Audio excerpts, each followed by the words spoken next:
हाँ, कल के बाद में है,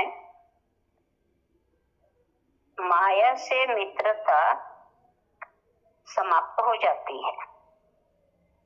माया से मित्रता समाप्त हो जाती है। माया का अर्थ है छल कपट, प्रवंचना।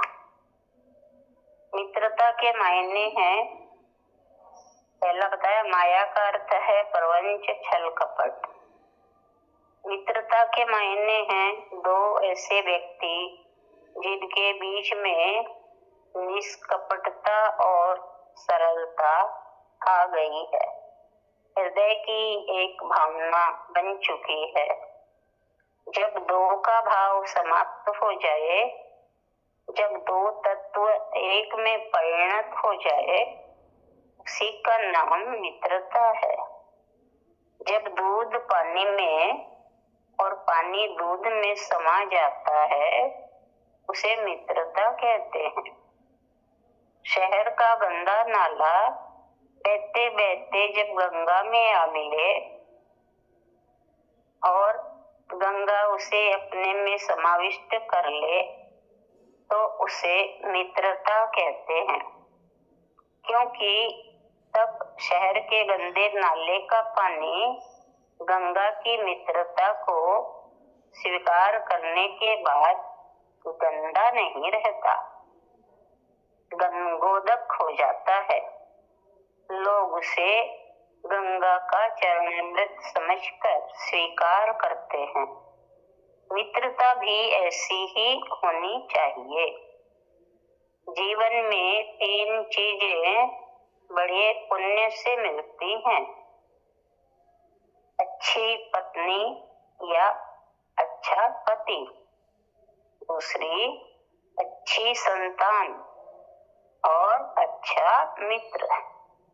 आपके जीवन में ये तीनों चीजें हैं तो आपके पौबारा, तब आपका जीवन शांति और आनंद में बीतेगा। अगर ऐसा नहीं है और जीवन में कुछ बनाने की चाह है, तो अच्छे मित्र बनाओ। दुश्मन कौन है, परवाह नहीं। मित्र कौन है, ये बात बड़ी ध्यान देने की है। दुश्मन हमें माला भी पहनाएगा तो वह माला भी सर्प माला के समान होगी। दुश्मन हमें प्रशंसा पत्र भी देगा तो वह प्रशंसा पत्र भी छुरा घोंपने के समान होगा, उसमें भी व्यंग निहित होगा। मित्र हमारी आलोचना भी कर दे तो उसमें भी हमारा सुधार और कल्याण निहित होगा। मित्रता माया को काटेगी, प्रवंचना को काटेगी। मित्रता केवल निष्कपटता चाहती है, दो के बीच ऐसा भाव चाहती है कि तुम एक दूसरे की कमियों को समझ सको, उनके निवारण के लिए राय मशविरा दे सको और उनके उन्मूलन में सहभागी बन सको। मित्रता त्याग चाहती है। यदि ऐसी मित्रता है तो ही मजा है। फिर कहते हैं, लोभ सर्वस्व नष्ट कर डालता है। जिसके पीछे भी लोभ लग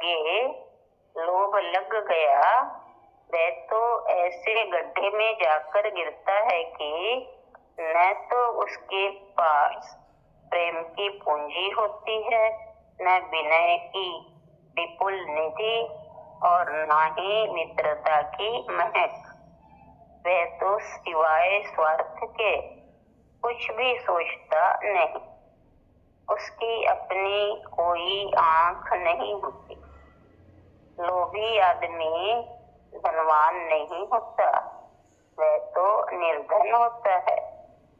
धनवान तो वो होता है जो अपने धन का सार्थक उपयोग करता है। लोभी कंजूस होता है क्योंकि धन होते हुए भी वो उसका उपयोग नहीं करता, वह उसे देखकर खुश होता है। जिस तरह घर में कोई छोटा बच्चा हो, माँ लोरियां सुना सुनाकर खुश होती है, ऐसे ही लोभी आदमी रोजाना रात को सोते वक्त अपनी तिजोरियों को देखता है और फिर सोता है, मगर नींद कहाँ, अनिद्रा रोग से संत्रस्त रहता है। एक छोटे बच्चे को उसकी माँ ने रसगुल्ले खिलाए। अगले दिन माँ ने पूछा, बेटे लेट्रिन कर आया?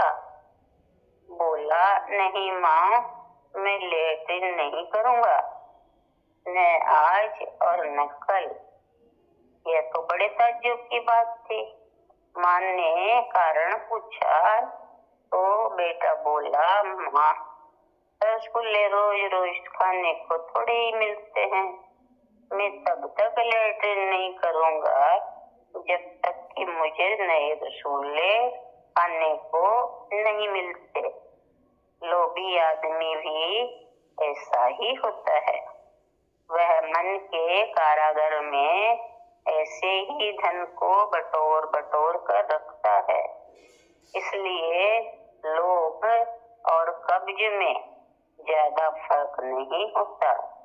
यदि कब्ज जमा हुआ मल है तो लोभ जमा हुआ धन है। जैसे कब्ज बीमारी है, ऐसे ही लोभ भी बीमारी है। कब्ज शरीर की बीमारी है, लोभ मन की। कब्ज मिटी, स्वस्थ शरीर स्वस्थ हुआ, लोभ मिटा, मन स्वस्थ हुआ। जीवन तो एक नौका है। इस नौका के जरिए इस पार से उस पार जाना है, तो इसमें जरूरत से ज्यादा भार न रखें, वरना नौका डूब जाएगी। नौका में पानी आ रहा है तो इसे रोकिए मत, दोनों हाथ उलीचिए, यही सया नौका। महावीर ने 4 चरण दिए। क्रोध प्रीति को नष्ट करता है, दूसरा मान विनय का नाश करता है, तीसरा माया से मित्रता समाप्त हो जाती है, और अंतिम लोभ से सब कुछ नष्ट हो जाता है। ये चारों मन के कलमश हैं। हम इन 4 कसायों को, इन 4 कांटों को अपने से अलग कर सकते हैं। जीवन के इन रोगों के लिए कौन से नुस्खे कारगर हो सकते हैं, इन्हीं प्रश्नों पर हमारी कल की परिचर्चा, कल के संवाद केंद्रित रहेगी। अपनी ओर से इतना ही निवेदन है। लेसन पूर्ण हो गया। आज का जो चल